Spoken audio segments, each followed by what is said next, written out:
Hello students, स्वागत है आपका अपने यूट्यूब चैनल में। आज हम लोग पढ़ने वाले हैं क्लास 10 का one of the most important topic control and coordination. तो चलिए स्टार्ट करते हैं बिना किसी देरी के। कंट्रोल एंड कोऑर्डिनेशन, यहाँ कुछ ग्लैंड्स का नाम दिया हुआ है। एक एक करके ये ग्लैंड के बारे में देखते हैं। आगे जो हम लोग चैप्टर पढ़ेंगे उसमें और डिटेल में पढ़ना होगा। तो एक ग्लैंड देखते हैं, हमारा है पीनियल ग्लैंड।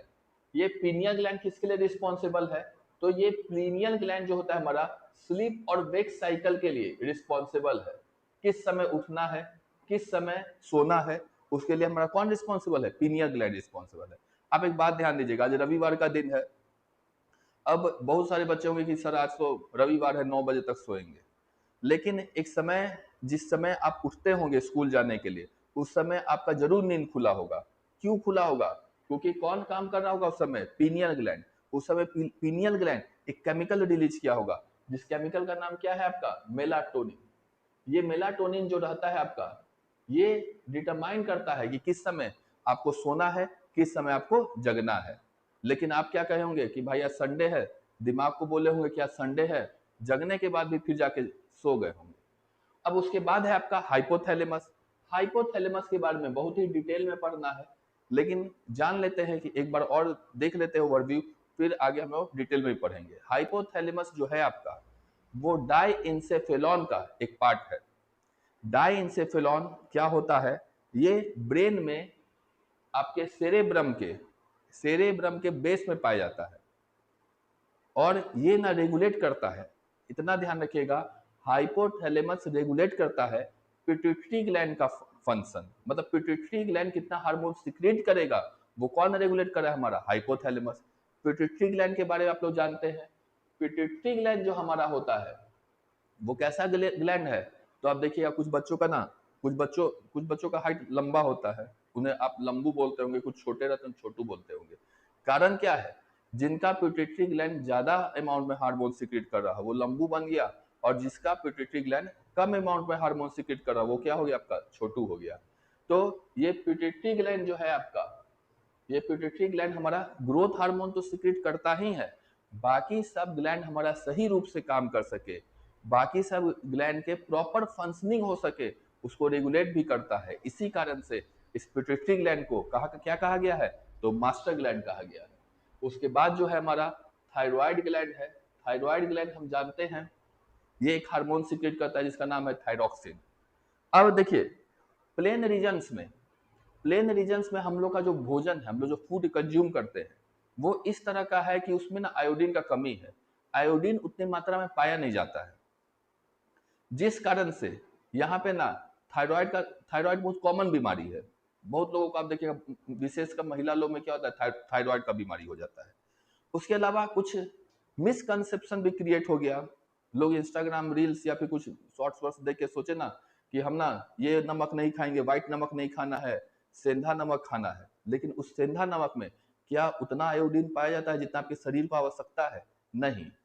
तो यहाँ पे हम लोग सी फूड भी कंज्यूम नहीं करें। कोस्टल रीजन में जाएगा तो थायराइड का बीमारी उतना नहीं है, क्योंकि कोस्टल रीजन में तो सी फूड मिल रहा है, लोग वहां मजे से खा रहे हैं, आयोडीन का क्या है? कमी पूरा हो रहा है। लेकिन अपने यहाँ वो कंडीशन है नहीं। तो इस कारण से यहाँ के लोग को आयोडीन का कमी हो जाता है, और इसी कारण से थायराइड का बीमारी बहुत कॉमन है यहाँ पे। तो इसीलिए हमें ध्यान देना चाहिए कि अगर नमक खाएं तो वैसा नमक खाएं जिसमें आयोडीन सही मात्रा में हो। और सबसे अच्छा एक और उपाय आपको बताते हैं। जैसे आप देखे होंगे, एक आता है आपका सिंघारा।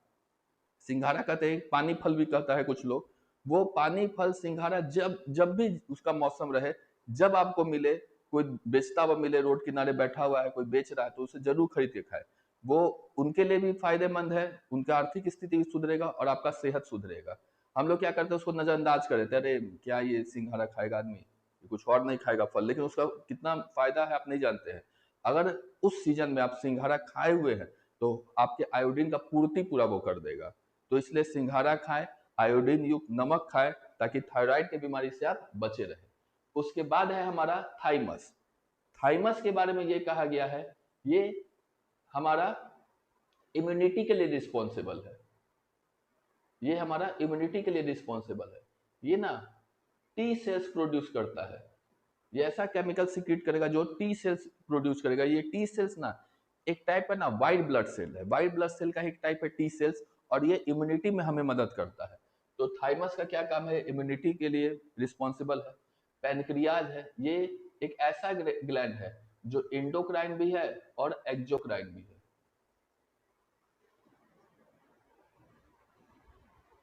इंडोक्राइन भी है और एक्सोक्राइन भी है। अब ये इसका मतलब क्या हो गया, इंडोक्राइन मतलब हो गया कि जब हार्मोन डायरेक्टली ब्लड स्ट्रीम में रिलीज हो तो उसे कहेंगे इंडोक्राइन, और जब डक्ट में रिलीज होता है तो उसे क्या कहेंगे, एक्सोक्राइन कहेंगे। तो ये दोनों प्रकार का, ये इंडोक्राइन भी है और एक्सोक्राइन भी है। इंडोक्राइन के केस में देखिएगा, इंसुलिन, इंसुलिन की कमी से आपको क्या होता है, ग्लूकोज का बीमारी होता है ना, आपको चीनी का बीमारी होता है। इंसुलिन का अगर कमी हो जाए शरीर में तो चीनी का बीमारी होता है, डायबिटीज हो जाता है, डायबिटिक हो जाता है आदमी। तो ये इंसुलिन कौन सिक्रेट कर रहा है हमारा, तो पैनक्रियाज सिक्रेट कर रहा है, और ये ब्लड स्ट्रीम में डायरेक्टली सिक्रेट कर रहा है। तो ये कौन सा हो गया आपका, ये इंडोक्राइन कहलाया। एक्सोक्राइन क्यों कहलाया, क्योंकि ये कुछ डाइजेस्टिव एंजाइम्स हमारे इंटेस्टाइन में सिक्रेट करता है, और इस कारण से हमारा इंटेस्टाइन कैसा हो गया, एक डक्ट की तरह हो गया। तो इस कारण से इसे क्या कहा गया, एक्सोक्राइन भी कहा गया है। तो ऐसा ग्लैंड जो इंडोक्राइन भी हो और एक्सोक्राइन भी हो, वो क्या है आपका, पैनक्रियाज है। उसके बाद आते हैं एड्रेनल ग्लैंड है हमारा। ये एड्रेनल ग्लैंड जो है हमारा, वो रिस्पॉन्सिबल है, ये एक हार्मोन सिक्रेट करता है जिसका नाम है एड्रानिल, एड्रानिल। और ये एड्रानिल जो होता है वो रिस्पॉन्सिबल है फाइट और फ्लाइट के लिए। कहाँ हमें लड़ना है, कहाँ हमें भागना है, वो कौन डिटरमाइन करता है, तो ये ग्लैंड डिटरमाइन करता है। ये एक केमिकल सीक्रेट करता है, या एक हार्मोन सीक्रेट करता है, जिससे हमें पता चलता है कि भाई यहाँ पे ना लड़ना है और यहाँ से भाग जाना है। किडनी है, किडनी के बारे में आप लाइफ प्रोसेस में बड़ा विशेष रूप से पढ़ चुके हैं। किडनी के टॉप में ही पाया जाता है एड्रेनल ग्लैंड। उसके अलावा आपका टेस्टिस, टेस्टिस हमारा सिक्रेट करता है एक हार्मोन जिसका नाम है टेस्टोस्टेरोन। अब एक चाइल्ड एक मेल की तरह कब दिखने लगता है, जब उसमें ना टेस्टोस्टेरोन लेवल धीरे धीरे बढ़ता है। आपका सही समय पे दाढ़ी मूछ आ जाए, आप मतलब तो आपका क्या है, टेस्टोस्टेरोन लेवल सही है। अगर नहीं आ रहा है तो टेस्टोस्टेरोन लेवल में हो सकता है कुछ गड़बड़ी हो। कुछ लोग को देखिएगा ज़्यादा उम्र होने के बाद भी टेस्टोस्टेरोन लेवल डिक्लाइन करने लगता है, तो उन लोग के बॉडी का शेप में थोड़ा चेंजिंग आने लगता है, थोड़ा उन लोग का चेस्ट जो होगा वो बल्किंग हो जाएगा, बल्क आ जाएगा, मास आ जाएगा चेस्ट पे। तो ये किसका कारण से हो रहा है, टेस्टेस के कारण से हो रहा है, सॉरी टेस्टोस्टेरोन हार्मोन के कारण से हो रहा है। ओवरीज हमारा दो तरह का हार्मोन सिक्रेट करता है, एस्ट्रोजन और प्रोजेस्टेरॉन। एक बात ध्यान रखिएगा, ऐसा नहीं है कि फीमेल में टेस्टोस्टेरोन नहीं होता है, फीमेल में भी टेस्टोस्टेरोन होता है, लेकिन फीमेल में मेल के मुकाबले टेस्टोस्टेरोन का लेवल क्या होता है, लो होता है। यही लेवल अगर हाई हो गया तो फीमेल को भी आप देखिएगा कि उनमें भी दाढ़ी मूछ आ जाएगा। अगर मेल में ये टेस्टोस्टेरोन लेवल लो है बहुत, तो उन्हें दाढ़ी मूछ या फिर बहुत तरह का परिवर्तन उनके शरीर में आ सकता है। तो हर ग्लैंड देखा जाए, हर ग्लैंड हमारे लिए इंपॉर्टेंट है, हर ग्लैंड का एक अपना सिस्टम है, एक अपना फंक्शन है। अब हम लोग स्टार्ट करते हैं इंट्रोडक्टरी पार्ट इसका, जानते हैं कोऑर्डिनेशन क्या होता है। तो कोऑर्डिनेशन के बारे में ये कहा गया है, जैसे जो बात हम बोल रहे हैं वो आप सुन रहे हैं, समझ रहे हैं, और आप एग्जाम में जाके लिख के भी आइएगा। तो ये क्या है, हमारे और आपके बीच का कोऑर्डिनेशन है। अगर ये कोऑर्डिनेशन गड़बड़ा गया तो आपका, आप हमसे पढ़िएगा भी नहीं, और आपका मान लीजिए आप वीडियो देख भी रहे हैं तो वहां आप लिख नहीं पाइएगा। तो जैसे ये हाथ है, ये हाथ लिख पा रहा है, तो ये क्या है, ये ब्रेन और हाथ के बीच में कैसा है, कोऑर्डिनेशन है। और ये हाथ क्या है, ब्रेन के द्वारा क्या किया गया है, तो कंट्रोल किया गया है। तो इसका इंट्रोडक्शन देखा जाए, इसका डिफिनीशन देखा जाए, तो डिफिनीशन में क्या दिया हुआ है एक बार पढ़ लेते हैं कि the working together of the various organs of an organism to adjust vital activities of life is called coordination। हमारे शरीर में देखा जाए तो बहुत सारा ऑर्गन्स एक साथ काम करता है। ये सारा ऑर्गन्स एक साथ काम करते हुए एक अपने बीच में एक कोऑर्डिनेशन प्रोड्यूस करता है, ताकि ये लाइफ को क्या कर सके, सपोर्ट कर सके। जितना भी वाइटल एक्टिविटीज है हमारे शरीर में वो सही तरीके से हो सके, वही क्या कहलाता है, कोऑर्डिनेशन कहलाता है। अब ये कोऑर्डिनेशन दो प्रकार का होता है, टू टाइप्स का होता है। अब एक जो है आपका टाइप वो है नर्व कोऑर्डिनेशन, जिसके बारे में हम लोग अभी पढ़ेंगे, और एक है आपका केमिकल कोऑर्डिनेशन। नर्व कोऑर्डिनेशन में देखेंगे, नर्व्स के बारे में देखेंगे, ब्रेन के बारे में देखेंगे, और जब हम केमिकल कोऑर्डिनेशन में आएंगे तो आपका हार्मोन्स के बारे में देखेंगे। तो अभी स्टार्ट करते हैं हम लोग nerve coordination, nervous coordination. Nervous coordination पढ़ने से पहले एक बार देख लेते हैं, ये हमारा ब्रेन है, ये पार्ट जो है हमारा, ये पार्ट कौन सा, ये जो ऑरेंज कलर का है, ये जो ऑरेंज कलर का आपको दिख रहा है वो कौन सा पार्ट है हमारा, फोर ब्रेन का पार्ट है। अब यहाँ देखने से आपको लग रहा होगा कि फोर ब्रेन हमारा क्या है, मेजर पार्ट है ब्रेन का। उसके बाद जो ये वाला आपको ग्रीन कलर का दिख रहा है ये क्या है, मिड ब्रेन है। और सबसे अंत में ये येलो कलर का जो आपको दिख रहा है वो क्या आपका हिंड ब्रेन है। तो ब्रेन का तीन पार्ट है, एक फोर ब्रेन है, एक मिड ब्रेन है और एक हिंड ब्रेन है। और इसी ब्रेन का जो स्मॉलेस्ट फंक्शनल यूनिट है वो क्या कहलाता है, हमारा न्यूरॉन कहलाता है। तो हमारे नर्वस सिस्टम का स्मॉलेस्ट और फंक्शनल यूनिट जो होगा वो क्या कहलाएगा, न्यूरॉन कहलाएगा। तो न्यूरॉन के बारे में ये कहा गया है, the smallest and functional unit of nervous system is called neuron. अब ये न्यूरॉन जो हमारा है, न्यूरॉन हमारा दो पार्ट में डिवाइड किया गया। एक पार्ट को कहा गया सेल बॉडी और दूसरे पार्ट को क्या कहा गया है, एक्सॉन कहा गया है। हमारा सेल बॉडी है, एक्सॉन है और डेंड्रॉन है। ये ध्यान रखिएगा, हमारा सेल बॉडी है, एक्सॉन है और डेंड्रॉन है। तो ये अगर हमारा देखा जाए, देखिए ये जो हमें दिख रहा है ये पोर्शन, ये हमारा कौन सा पोर्शन है, तो सेल बॉडी है। ये जो आपको दिख रहा है ये इस तरह से जो इसका निकला हुआ है, ये जो निकला हुआ है ये हमारा कौन सा पोर्शन है, तो ये सब हमारा डेंड्रॉन है। और इसी डेंड्रॉन में हमारा क्या प्रेजेंट है, तो डेंड्राइट्स प्रेजेंट है। ये हमारा सेल बॉडी हो गया, ये हमारा डेंड्रॉन्स हो गया जिसमें डेंड्राइट्स है आपका, और ये जो आपको पूरा ये दिख रहा है ये आपका क्या है, एक्सॉन है। ये एक्सॉन का क्या है, एक्सॉन का टर्मिनल है। यहां से यहां तक आपका एक्सॉन हुआ, ये अंत में क्या है, इसका टर्मिनल है।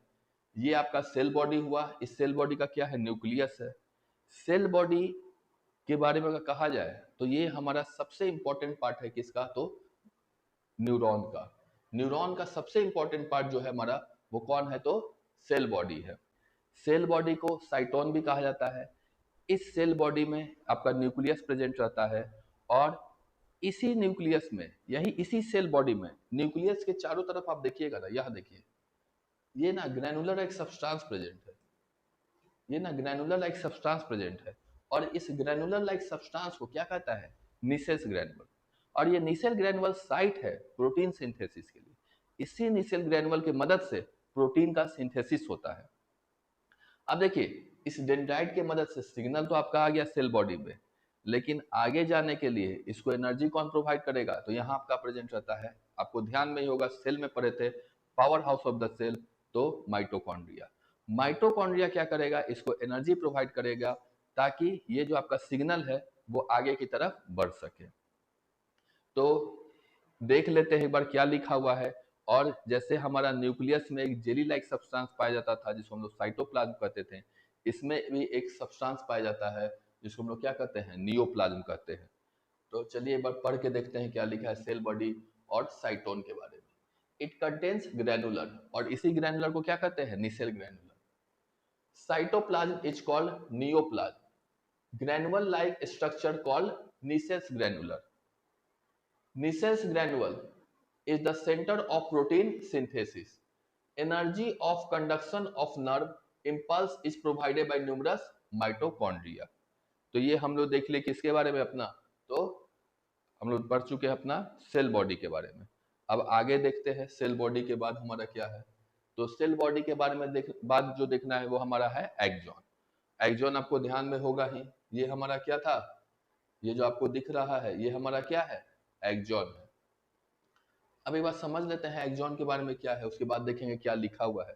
तो देखिए एक्सॉन जो होता है हमारा कुछ इस तरह का एक्सॉन होता है।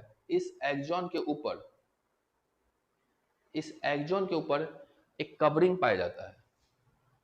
मान लीजिए ये हमारा एक्सॉन है, इस एक्सॉन के ऊपर ना एक कवरिंग पाया जाता है। इस कवरिंग को क्या कहते हैं, एक्सोलेमा कहते हैं।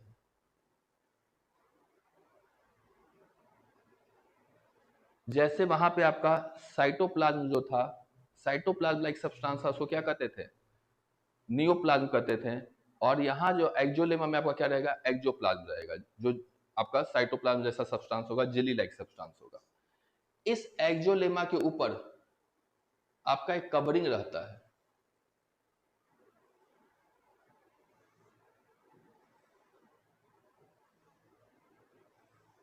और इसे क्या कहते हैं, माइलियन सीट कहते हैं, माइलियन सीट कहते हैं।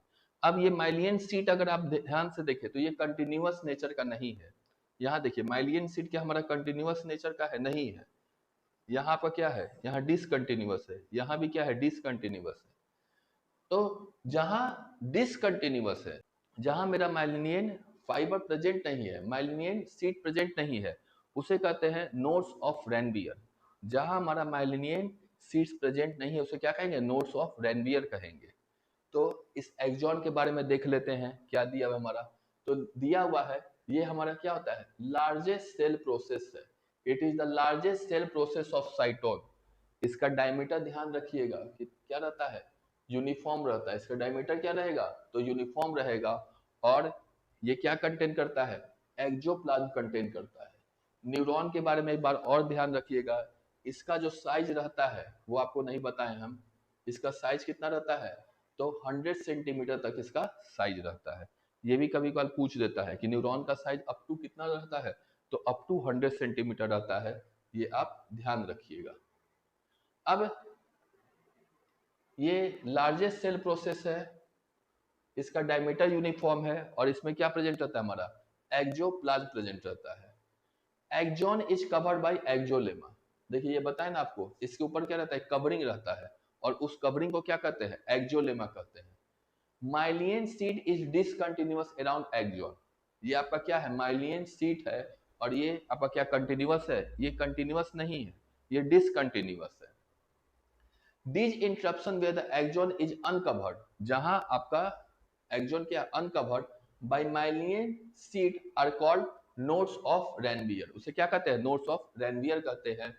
और जहां माइलियन सीट प्रेजेंट है उसको माइलिनेटेड फाइबर कहेंगे, जहां नहीं प्रेजेंट है वहां नॉन माइलिनेटेड फाइबर कहेंगे। तो यहाँ लिखा है nerve fibre in which myelin sheath is present are called medullated और myelinated nerve fibres, and the nerve fibers without myelinated sheath are called non-medulated और non-myelinated nerve fibers।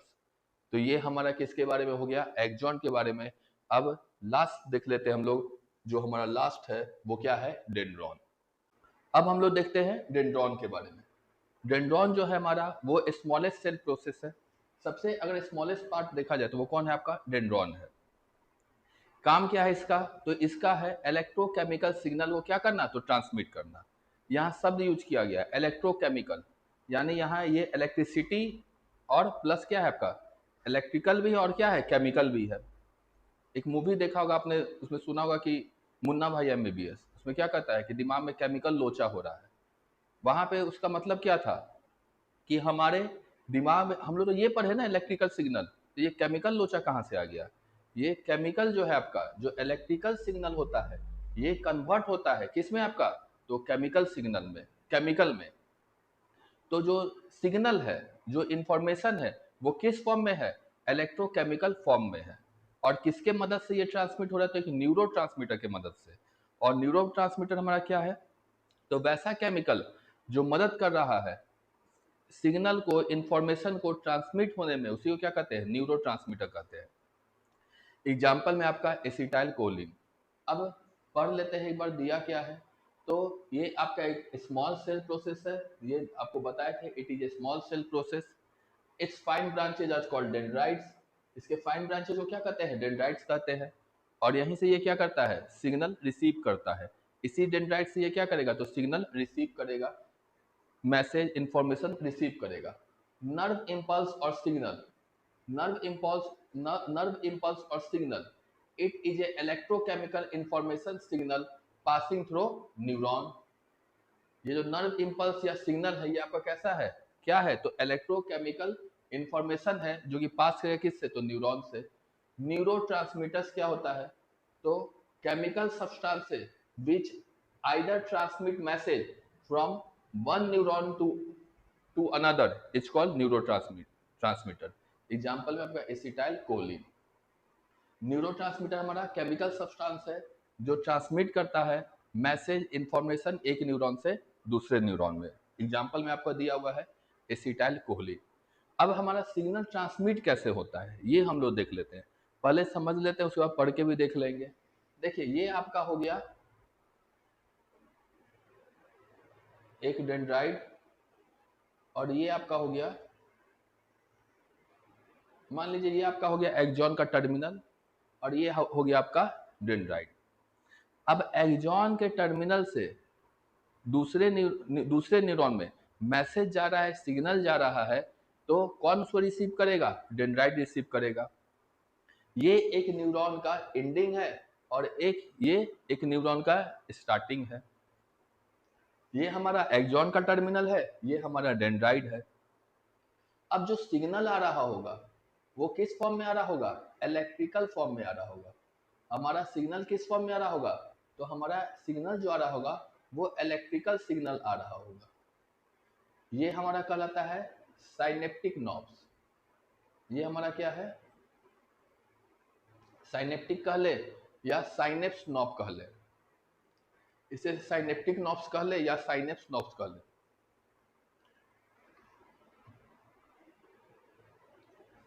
ये है हमारा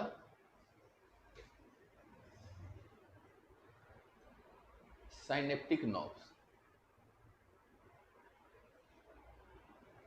अब ये जो हमारा इलेक्ट्रिकल सिग्नल आ रहा है वो यहां आने के बाद केमिकल के फॉर्म में कन्वर्ट हो जाएगा, और केमिकल के फॉर्म में कन्वर्ट होने के बाद ये किस में स्टोर हो जाएगा? तो साइनेप्टिक वेसाइकल्स में। किस में स्टोर हो रहा है? तो साइनेप्टिक वेसाइकल्स में। ये साइनेप्टिक वेसाइकल्स में क्या हो गया? हमारा स्टोर हो गया। अब आपका साइनेप्टिक वेसाइकल्स में स्टोर होने के बाद ये केमिकल कहां पहुंचेगा? ये कौन सा केमिकल है? याद रखिएगा, ये जो साइनेप्टिक वेसाइकल्स में जो केमिकल स्टोर हो रहा है वो आपका कौन सा केमिकल है? तो वो है आपका एसिटाइल कोलिन। कौन सा केमिकल है? तो एसिटाइल कोलिन। अब ये एसिटाइल कोलिन कहाँ आ जाएगा? कहाँ आएगा? तो ये साइनेप्टिक क्लेफ्ट में आएगा। इस दोनों के बीच में जो गैप है उसे क्या कहते हैं? क्लेफ्ट कहते हैं। ये कहाँ आएगा? तो साइनेप्टिक क्लेफ्ट में आएगा।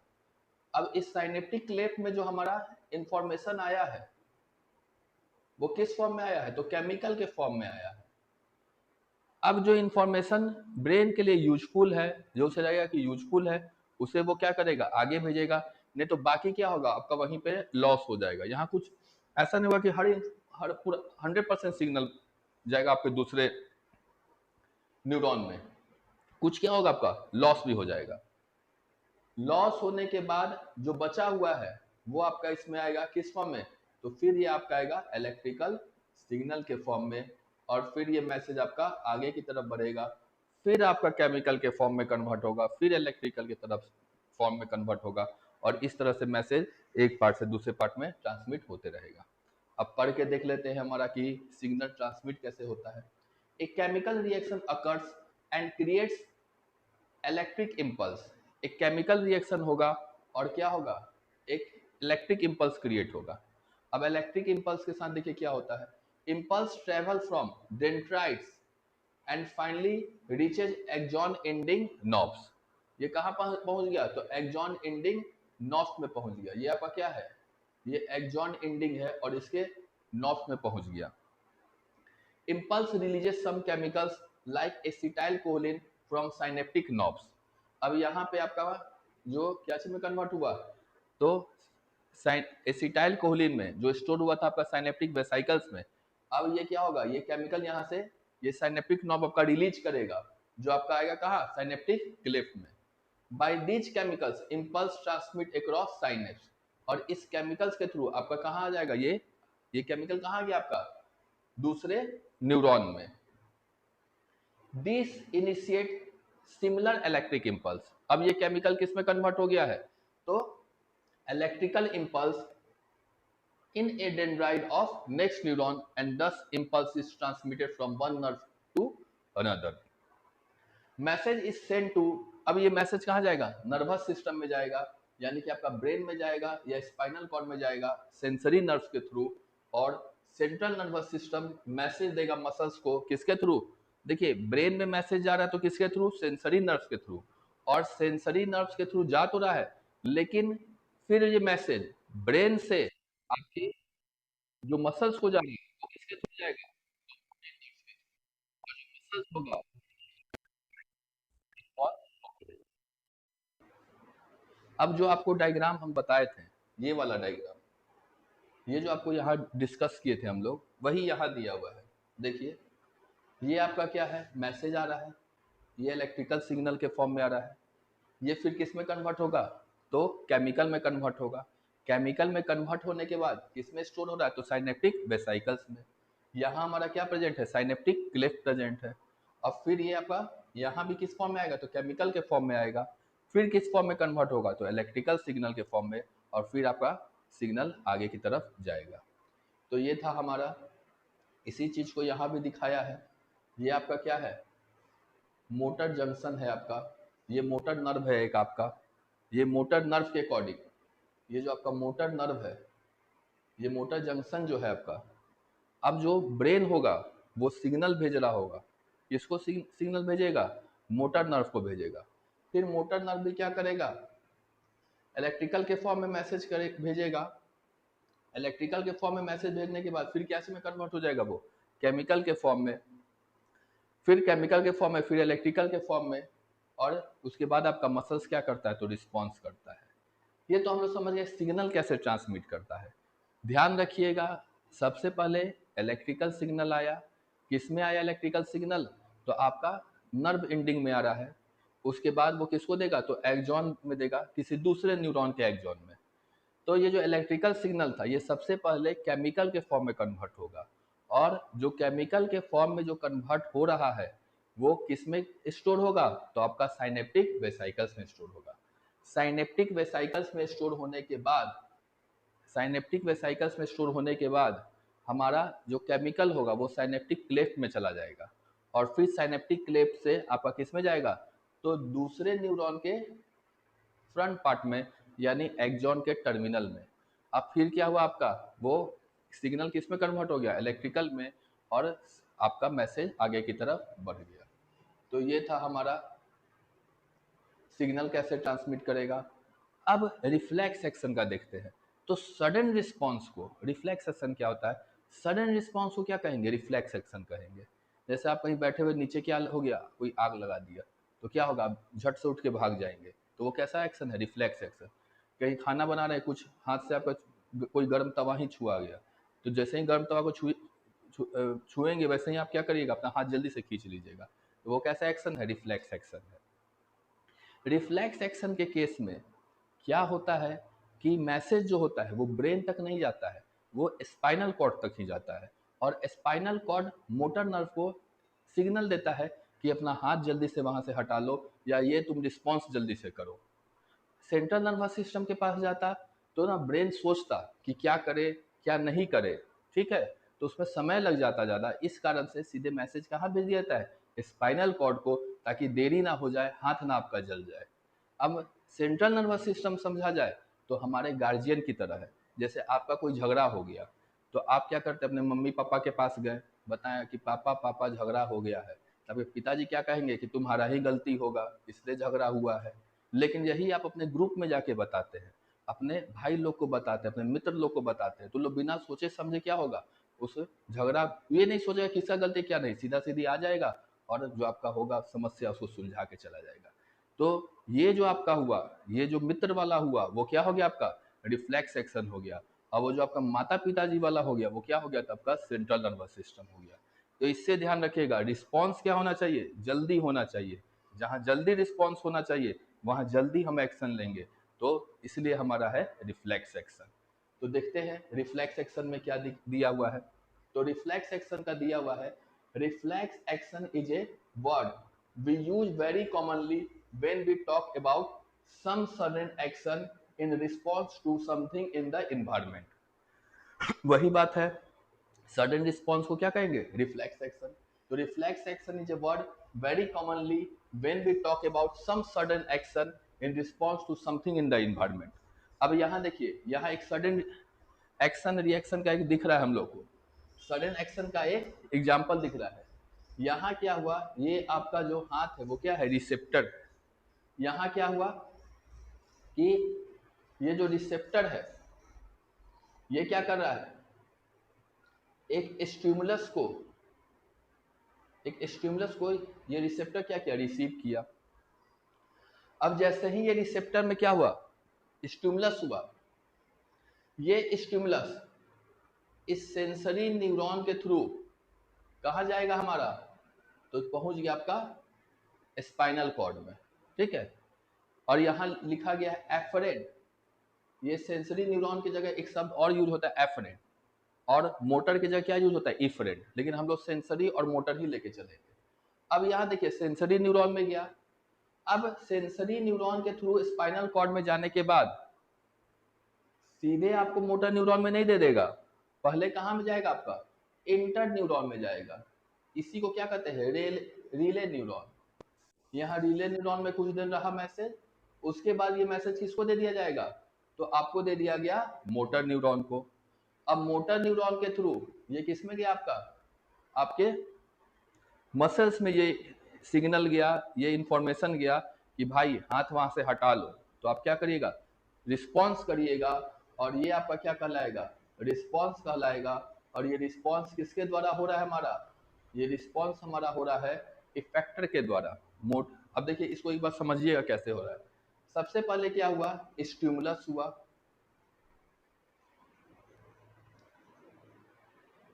ये स्टिमुलस कौन ने रिसीव किया, तो रिसेप्टर आपका रिस्पॉन्स किया। फिर किसके पास गया, आपका सेंसरी नर्व के पास,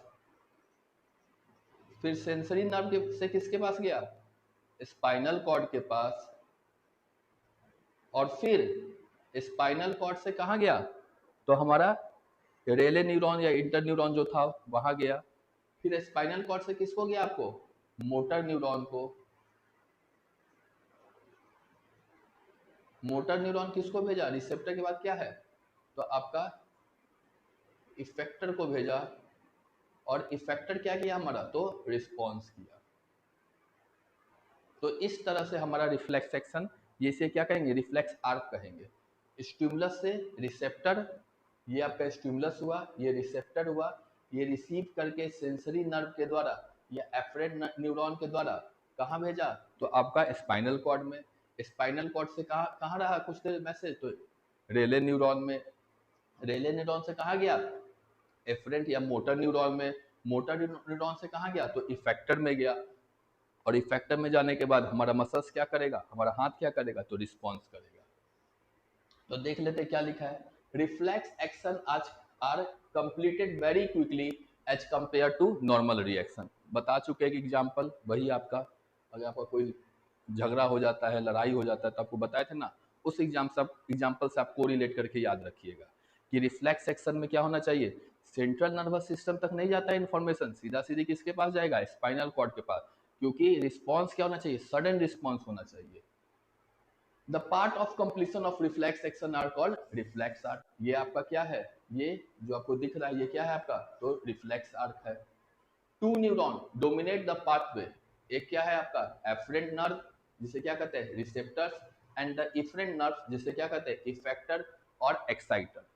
first it begins with the receptor, start कहाँ से हुआ आपका, रिसेप्टर से स्टार्ट हुआ, डिटेक्टिंग द स्टिमुलस और sudden change in the environment where the instant again has a role to play। सबसे पहले स्टार्ट हुआ रिसेप्टर से, रिसेप्टर आपका स्टिमुलस क्या किया, रिस्पॉन्स, रिसेप्टर का स्टिमुलस क्या किया, तो रिसीव किया है, और उसके बाद क्या है, कुछ रिस्पॉन्स होगा। देखिए the stimulus is receive from a sensory organ, stimulus किससे रिसीव हुआ, सेंसरी ऑर्गन से। Then the sensory neuron sends a signal to the relay neuron, ये देखिए आपका गया ना रिले न्यूरॉन में। अब रेले न्यूरॉन में जाने के बाद this is followed with the relay neuron sending the signal to the motor neuron, motor neuron में गया। Further the motor neuron sends a signal to the effector, अब इफेक्टर मसल्स को क्या किया, तो सिग्नल भेजा The effector produces an instantaneous response. For example, pulling away the hand और knee jerk reaction. knee jerk reaction समझिएगा, जैसे आप कहीं जा रहे हैं, रास्ता में आपको क्या हो गया, सांप दिख गया, तो आप क्या करेगा, जल्दी से अपना पैर पीछे खींच लीजिएगा, वही क्या कहलाता है, knee jerk reaction कहलाता है. In a reflex action, the signal do not route to the brain. Instead, it is directed into the synapse in the spinal cord. Hence, the reaction is almost instantaneous. आपका signal brain नहीं नहीं जाता है, ये आपका spinal cord में जाता है, ये आपको बता चुके हैं. अब यहाँ देखिएगा, यहाँ आपके रिफ्लेक्स आर्क को एक बार और शो किया गया है. ये आपका क्या हुआ, स्टिमुलस हुआ. ये आपका क्या हुआ, स्टिमुलस हुआ. कोई बर्निंग कैंडल है, वो आप गलती से छू दिए तो वो क्या हुआ, स्टिमुलस हुआ. स्टिमुलस के बाद इसे रिसीव कौन किया, तो ये आपका रिसेप्टर रिसीव किया. रिसेप्टर से आपका किस में गया, तो आपका सेंसरी न्यूरॉन में गया. ये आपका क्या है, सेंसरी न्यूरॉन है. सेंसरी न्यूरॉन से, ये देखिएगा आपका, ये सेंसरी न्यूरॉन से होते हुए, ये सेंसरी न्यूरॉन से होते हुए आपका कहाँ पहुंचा, तो सेल बॉडी में पहुंचा. ये सेल बॉडी किसका है, तो सेंसरी न्यूरॉन का है. अब ये कहाँ पहुंचा हमारा, तो एक्सॉन में पहुंचा. देखिए ये आपका नर्व न्यूरॉन का, ये सेंसरी न्यूरॉन का, सॉरी ये सेंसरी न्यूरॉन का क्या है, आपका सेल बॉडी है. सेल बॉडी से कहाँ पहुंचा, तो एंडिंग में पहुंचा. एंडिंग में आपका क्या, एक्सॉन का टर्मिनल है.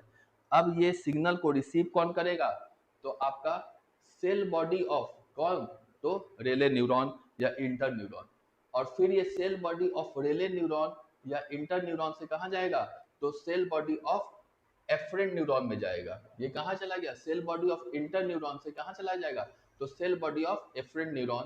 पहले ये आपका जाएगा cell body of inter neuron से जाएगा एक्सॉन ऑफ इंटर न्यूरॉन.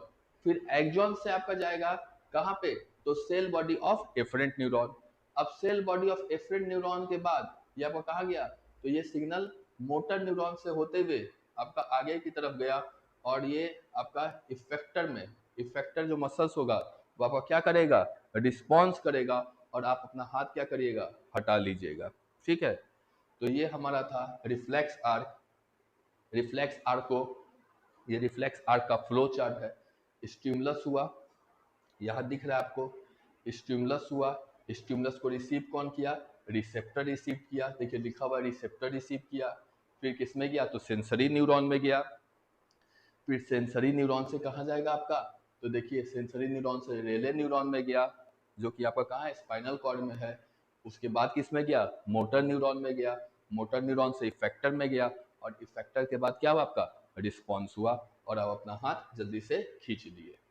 अब जो हम लोग को देखना है, ये बहुत ही इंपॉर्टेंट पार्ट है, ध्यान से देखिएगा इसको. ये है हमारा नर्वस सिस्टम. अब नर्वस सिस्टम को दो पार्ट में डिवाइड किया गया है.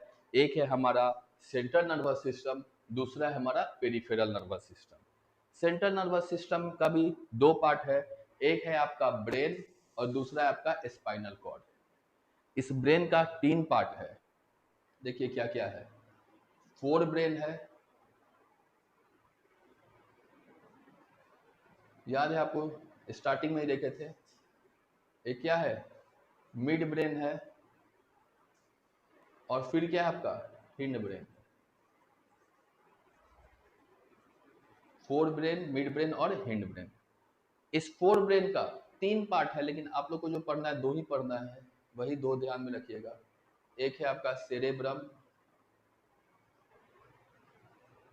और दूसरा है आपका, सॉरी सॉरी,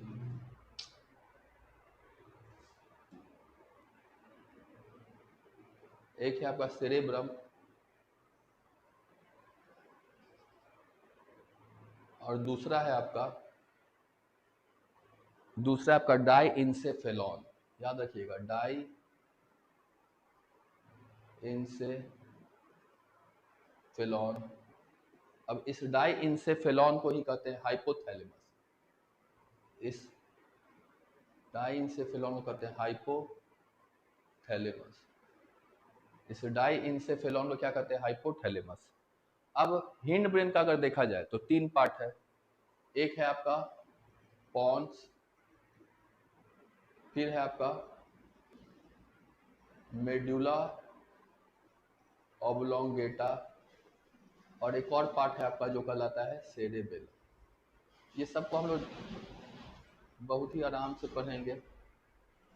अब सेंट्रल नर्वस सिस्टम जो है आपका, वो सेंसरी एक्टिविटीज, मेमोरी और इमोशंस के लिए रिस्पॉन्सिबल है। पेरिफेरल नर्वस सिस्टम जो है आपका, वो सेंट्रल नर्वस सिस्टम को कनेक्ट करता है किससे, तो रेस्ट ऑफ द बॉडी से। अब इसका भी दो टाइप है, एक है हमारा ऑटोनॉमिक नर्वस सिस्टम और एक है हमारा somatic nervous system. Autonomic nervous system किसके लिए रिस्पॉन्सिबल है, तो इनवॉलेंट्री एक्टिविटीज के लिए, और सोमैटिक नर्वस सिस्टम हमारा किसके लिए रिस्पॉन्सिबल है, तो वॉलेंट्री मूवमेंट के लिए। ऑटोनॉमिक नर्वस सिस्टम का आपका तीन पार्ट है, एक है पारासिम्पैथिक, दूसरा है सिंपैथिक और एक है इंट्रिक डिवीजन। इंट्रिक डिवीजन के बारे में आपको नहीं पढ़ना है, लेकिन जान लीजिए इंट्रिक डिवीजन जो है वो ऑटोनॉमिक नर्वस सिस्टम का वह पार्ट है जो कि हमारे डाइजेशन में मदद करता है। यानी किसी का अगर डाइजेशन सही नहीं है तो हो सकता है कि वो क्या चीज में दिक्कत हो, आपके दिमाग में दिक्कत हो। आप अगर ऐसा आप देखिएगा, आप ऑब्जर्व करिएगा, कुछ हो गया आपके साथ जीवन में वैसा जो नहीं होना चाहिए था, आप रात भर सो नहीं पाए तो आपका स्टोमक भी क्या होगा, अपसेट हो जाएगा, आप भी क्या हो जाएगा, परेशान हो जाइएगा। रात में तो परेशान रहे ही, उसके अलावा बाथरूम में भी परेशान है, बेडरूम में भी परेशान, बाथरूम में भी परेशान। तो इसीलिए ज़्यादा नहीं सोचिए, कम सोचा करिए, बस पढ़ाई करिए, रिजल्ट का चिंता नहीं करिए, या जीवन में किसी प्रकार का चिंता नहीं करिए। हम लोग अभी बोला जाता है चिंता चीता है, क्यों बोला जाता है, आप कभी ऐसा महसूस करिएगा कि अगर आप कोई ओवर थिंकिंग कर रहे हैं, ओवर थिंकिंग कर रहे हैं तो आपका हर कुछ पे असर पड़ेगा, आप सुस्त हो जाइएगा, आपको खाना नहीं पचेगा, आपका कहीं मन नहीं लगेगा, आप कहीं कंसंट्रेट भी नहीं कर सकते हैं, आप कुछ के लायक नहीं रहिएगा।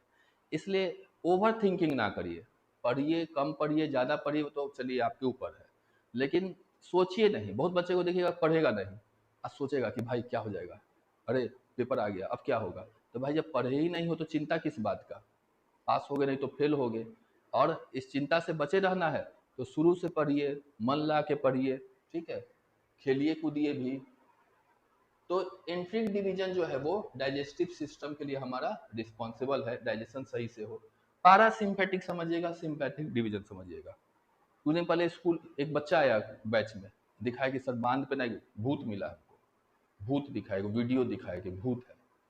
अब क्या हुआ कि वीडियो हम देखे रात में, हमको भी थोड़ा डर सा महसूस हुआ।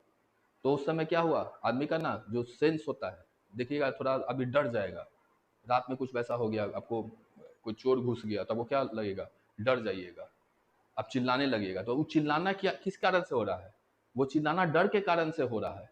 तो उस समय जो हमारा रिस्पॉन्स कर रहा है, कौन सा सिस्टम रिस्पॉन्स कर रहा है, पारासिम्पैथिक।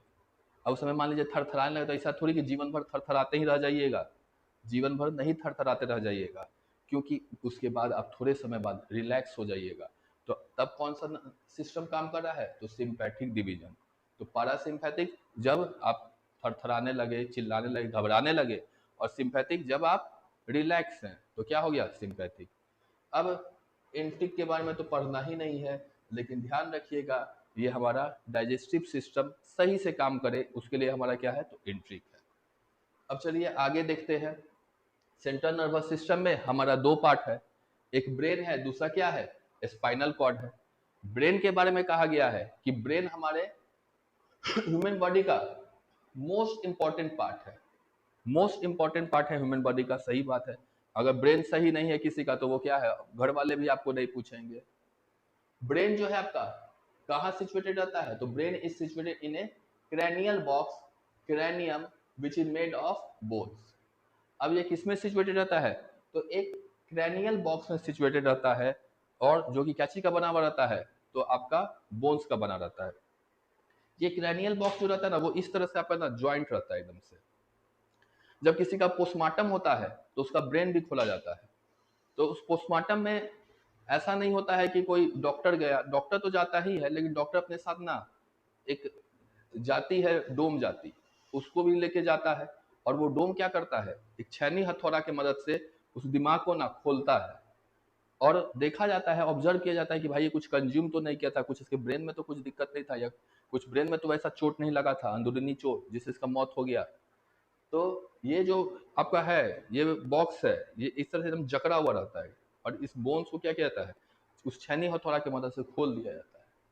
अब इस ब्रेन जो होता है आपका कवर रहता है, इस ब्रेन के ऊपर ना एक कवरिंग रहता है।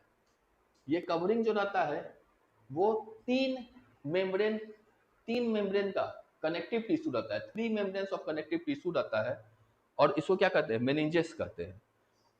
और इस मेनिंजेस और स्कल के बीच में एक फ्लूइड भरा हुआ रहता है।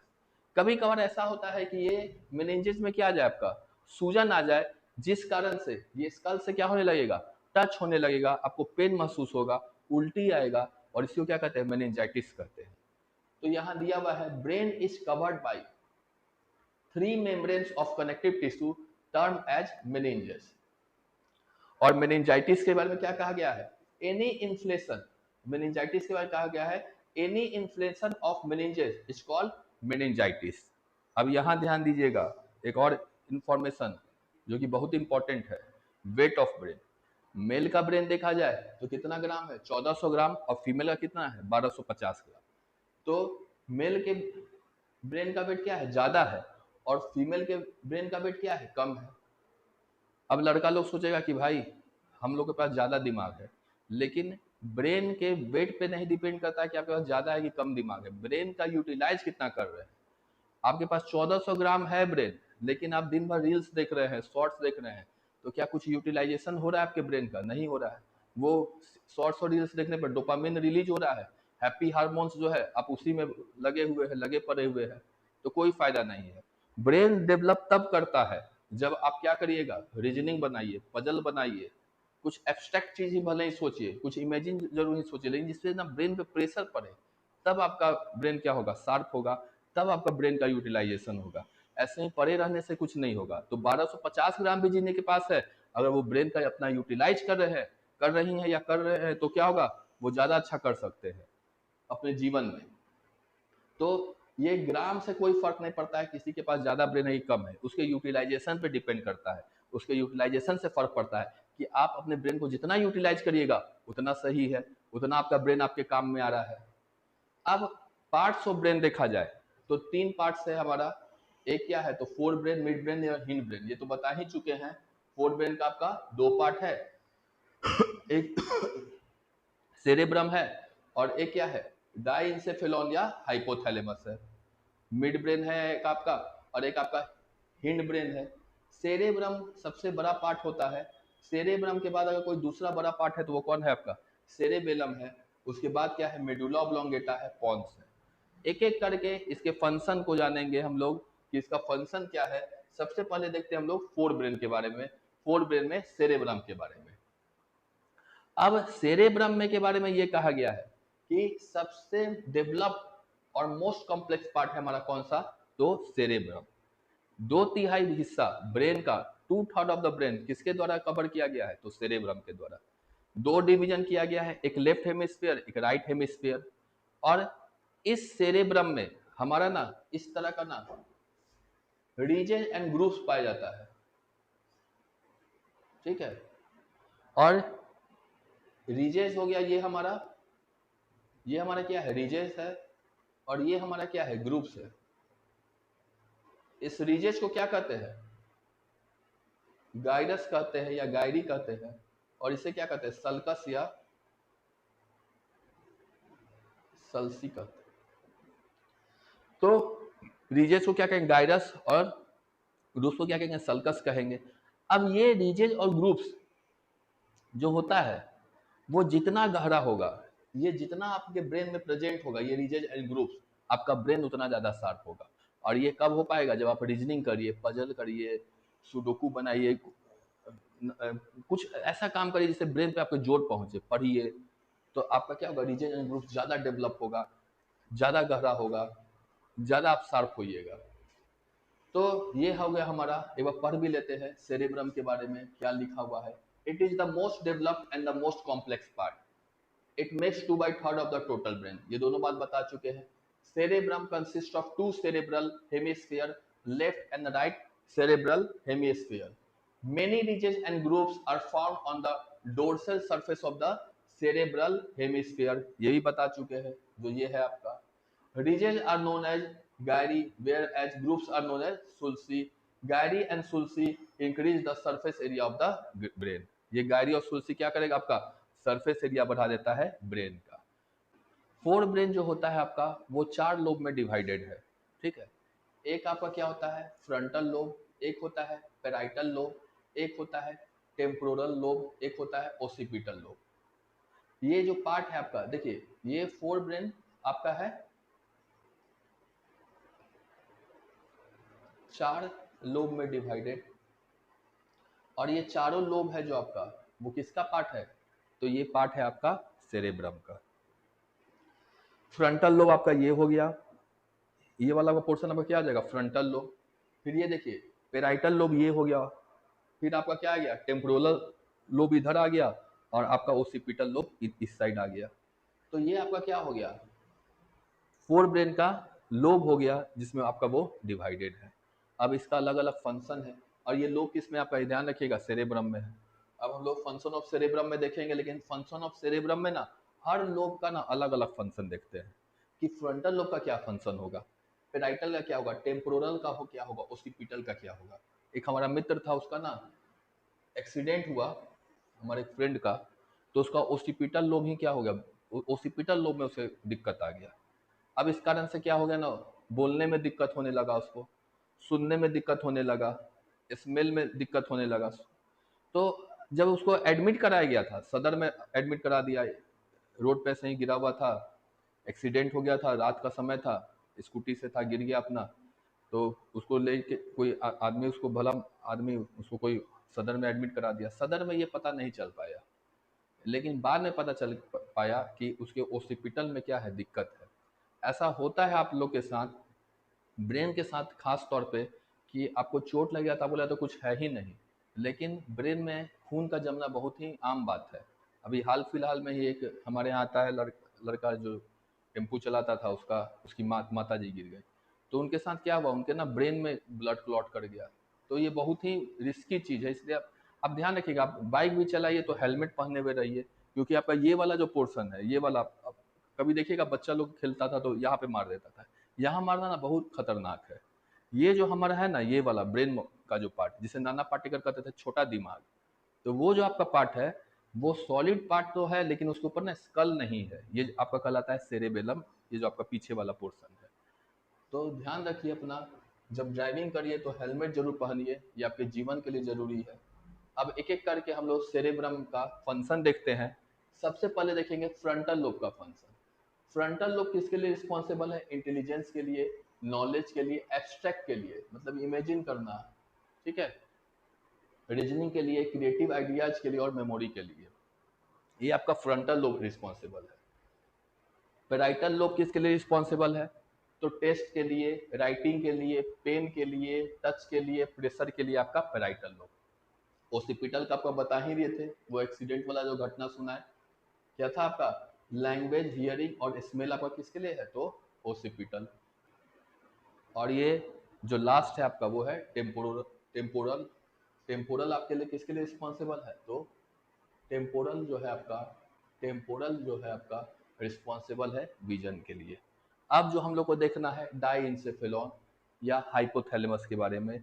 डाइंसेफेलॉन का लोकेशन ध्यान रखिएगा, सेरेब्रम के निचला भाग में, सेरेब्रम के निचला भाग में हमारा पाया जाता है डाइंसेफेलॉन, और इस डाइंसेफेलॉन के निचले भाग में पाया जाता है क्या, हमारा हाइपोथैलेमस। और उसके नीचे क्या है आपका, पिट्यूटरी ग्लैंड। ये पिट्यूटरी ग्लैंड कितना हार्मोन सिक्रेट करेगा, उसके फंक्शन को कौन रेगुलेट कर रहा है, तो हाइपोथैलेमस। डाइंसेफेलॉन का पार्ट है ये हाइपोथैलेमस, ये ध्यान रखिएगा। और इसका लोकेशन कहाँ है, तो सेरेब्रम के जस्ट नीचे। तो डाइंसेफेलॉन या हाइपोथैलेमस के बारे में दिया गया है, ये क्या है, last part of fore brain है। It is a small and posterior part of the forebrain. It is covered by cerebrum. अब इसका फंक्शन देख लेते हैं, फंक्शन क्या क्या है। थर्मो रेगुलेशन सबसे पहला फंक्शन है। देखिए टेम्परेचर कितना भी बढ़ा, लेकिन हमारा बॉडी टेम्परेचर, जो नॉर्मल ह्यूमन बॉडी टेम्परेचर रहता है, वो मेंटेन रहा। किसके कारण, तो हाइपोथैलेमस के कारण। उसके अलावा बिहेवियर एंड इमोशंस, आप कभी देखिएगा कोई किसी के घर में कोई घटना हो जाए तो उसको कहा जाता है क्या, नहीं रो रहा है तो उसको कहा जाता है रो लो भाई, नंबर कम आ गया, रो लो भाई। क्यों रो लो भाई? क्योंकि अगर आप नहीं रोते हैं तो कहाँ इफेक्ट पड़ेगा, आपके हाइपोथैलेमस पे इफेक्ट पड़ेगा, और हाइपोथैलेमस पे अगर ज़्यादा इफेक्ट पड़ गया तो आपका हाइपोथैलेमस पे अगर इफेक्ट ज़्यादा पड़ गया तो आपका डेथ भी हो सकता है। तो कभी कभार ना रोना भी ज़रूरी होता है, ठीक है, लेकिन रोना ना पड़े आप लोग को एग्जाम के बाद, इसलिए मन ला के पढ़िएगा। तो बिहेवियर और इमोशन के लिए भी कौन रिस्पॉन्सिबल है, तो हाइपोथैलेमस। एंडोक्राइन सिस्टम हमारा सही तरीका से काम करे उसको लिए भी कौन रिस्पॉन्सिबल है, हाइपोथैलेमस। बायोलॉजिकल क्लॉक सिस्टम, ध्यान है ना, जितना बजे अगर आप उठते हैं उस समय आपका डेफिनेट है कि आपका नींद खुलेगा, किसके कारण, तो हाइपोथैलेमस। जो centre of feeling, pain, hunger, thrust, ये सब किस में प्रेजेंट है, तो हमारा हाइपोथैलेमस में। अब हाइपोथैलेमस के बारे में जानने के बाद, हाइपोथैलेमस के बारे में और सेरेब्रम में जानने के बाद हम लोग जानेंगे अपना मिड ब्रेन के बारे में। तो चलिए अब देखते हैं हम लोग मिड ब्रेन के बारे में। मिड ब्रेन हमारा क्या है, तो एक small and contracted part of the brain है। इसके बारे में क्या कहा गया, it is a small and contracted part of the brain. ये किसे कनेक्ट करेगा, तो फोर ब्रेन को और हिंड ब्रेन को कनेक्ट करने का काम किसका है, तो हमारा मिड ब्रेन का। तो इसके बारे में लिखा हुआ है, they connect the medulla oblongata of hind brain to the cerebrum of four brain. अब हमारे लिम्ब का मसल, लिम्ब का मूवमेंट, हम चल कैसे रहे हैं, हमारा पोस्चर कैसा है, वो किसके द्वारा कंट्रोल होता है, तो हमारा मिड ब्रेन के द्वारा। तो it controls the limb muscles movement, they mainly control vision, vision को भी कंट्रोल करता है। यहाँ देखिए ये जो पोर्शन आपको दिख रहा है ये कौन सा है, मिड ब्रेन है। उसके अलावा हमारा पॉन्स है, मेडुला ऑब्लोंगेटा है, और हिंड ब्रेन का ये सब पार्ट है, सेरेबेलम है। एक एक करके ये तीनों पार्ट भी देख लेते हैं। देखिए ये जो ब्रेन का पार्ट है वो बहुत ही अच्छी तरह से डिवाइड करके पढ़ा है ताकि आप कंफ्यूज ना करिए। एनसीईआरटी में जब आप पढ़ेगा तो सब एक ही जगह है, उसको तोड़ा गया है। एनसीईआरटी से ही हमारा जो भी रेफरेंस है वो एनसीईआरटी है, लेकिन एनसीईआरटी के नोट्स को तोड़, एनसीईआरटी के बुक को पढ़ने के बाद उसको तोड़ के हम अपना नोट्स बनाए। अब जो देख रहे हैं हिंड ब्रेन के बारे में, तो हिंड ब्रेन के बारे में क्या दिया हुआ है, एक पार्ट है आपका पॉन्स, ये क्या करता है, रेगुलेट्स करता है किसको, तो ब्रीदिंग एक्शन को। उसके अलावा है सेरेबेलम, ये क्या मेंटेन करेगा, तो हमारा बॉडी बैलेंस और पोस्चर को मेंटेन करने का काम किसका है, सेरेबेलम का। It is responsible for voluntary actions, जितना भी वॉलेंट्री एक्शन हो रहा है उसके लिए कौन रिस्पॉन्सिबल है हमारा, तो सेरेबेलम। मेडुला ऑब्लोंगेटा का देखते हैं तो ये इनवॉलेंट्री एक्टिविटीज हमारे शरीर का कंट्रोल करता है, ये वॉलेंट्री एक्शन कंट्रोल कर रहा है, और ये किसको कंट्रोल कर रहा है, तो इनवॉलेंट्री। वॉलेंट्री हो गया जो हमारे इच्छा के अनुसार, इनवॉलेंट्री जिसमें हमारा कोई कंट्रोल ही नहीं है, जैसे यॉर्निंग हो गया, स्नीजिंग हो गया, है कि नहीं, जम्हाई लेना, सांस लेना। जैसे मेडुला ऑब्लोंगेटा के द्वारा कौन कौन सा आपका कंट्रोल होगा, तो हार्ट बीट हो गया, रेस्पिरेशन हो गया, ब्लड प्रेशर हो गया, सलाइवेशन हो गया, ये सब किसके द्वारा होगा, तो आपका मेडुला ऑब्लोंगेटा के द्वारा कंट्रोल होगा। It is also concern with some reflexes, जैसे sneezing reflex, coughing reflex, yawning reflex, vomiting reflex, ये सब कौन कंट्रोल करता है, आपका मेडुला ऑब्लोंगेटा। तो आज के क्लास में हम लोग इतना ही रहने देते हैं। नेक्स्ट क्लास में हम लोग इसका दूसरा पार्ट देखेंगे, जिसमें अब तो आपका देखिए तो ह्यूमन का कंप्लीट ही है। अब हम लोग जो नेक्स्ट पार्ट में देखेंगे, प्लांट के बारे में देखेंगे, हार्मोन्स के बारे में देखेंगे, एनिमल में जो जो हार्मोन सीक्रेट होता है, प्लांट में जो हार्मोन सीक्रेट होता है। तब तक के लिए good bye, have a good day. ऐसे ही पढ़ते रहिए, अच्छा नंबर लेके आइए। Thank you.